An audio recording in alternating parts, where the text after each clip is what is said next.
coming to your trekking experience so far, how do you plan the treks? Especially if you want to take a group with you when you are leading, or even if you are going on your own. How do you plan? What is in your mind that it comes to first when you have to plan something? की कुठे जायचं, कसं जायचं, route कसा plan करायचा? How do you plan all that stuff? आता मी तुम्हाला जसं मी ट्रेकिंगच्या सुरुवात लीड करायला सुरुवात केली तेव्हा पहिल्यांदा मी ट्रेक जे घेऊन पहिला ट्रेक लीड केलेला तो राजमाचीच होता. राजमाची करण्याचं मागे कारण होतं की मी राजमाचीला ऑलरेडी गेलेलो होतो, त्यामुळे राजमाचीचा रूट मला माहिती होता. थोड्या वर्षांनी तो बदलत असतो रूट, पण तरी एक आयडिया असते की या ट्रेकला किती वेळ लागेल.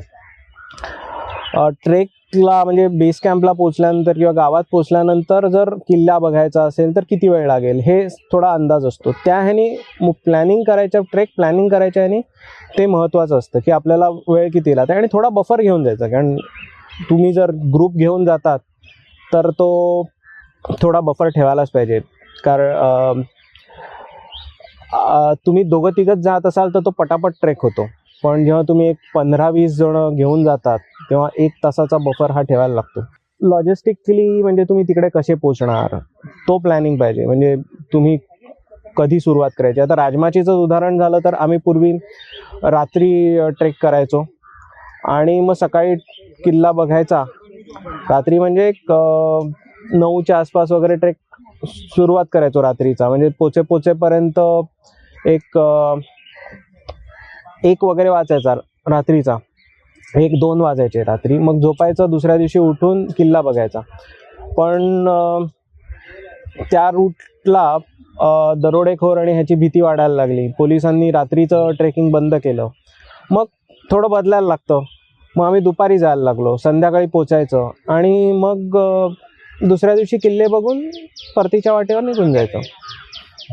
सो थोड्या वेळानंतर तुम्हाला सगळं प्लॅनिंग पण बदलत राहायला लागतं.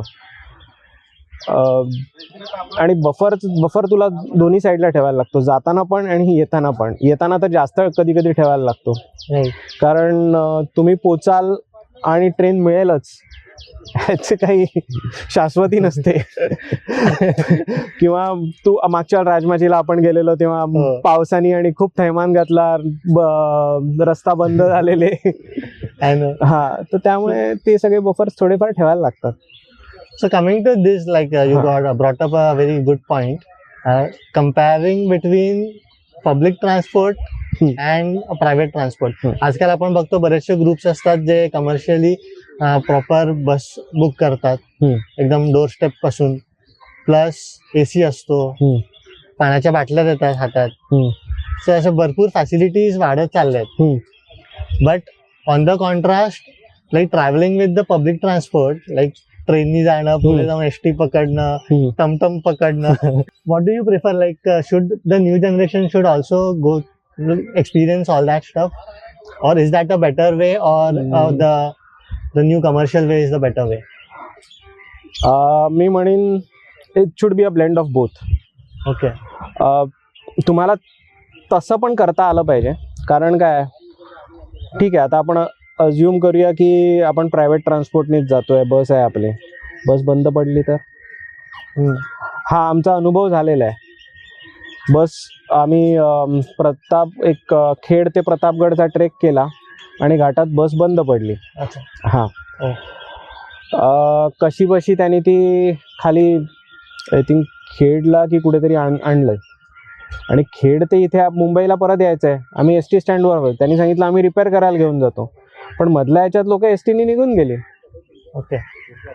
आम्हाला ST मिळाली नाही आणि बस नेमकी आली आमची, म्हणून आम्ही आलो परत त्याच बसने. पण तुम्हाला माहिती पाहिजे की पब्लिक ट्रान्सपोर्टनी कसं जायचं. ते जर माहितीच नसेल तर मग तुम्ही संपूर्णपणे प्रायव्हेट ट्रान्सपोर्टवर निर्भर राहतात आणि त्याच्यावर अवलंबून राहिल्यावरती मग तुम्हाला काय करायचं कळत नाही. करेक्ट. त्यामुळे it should be a blend of both.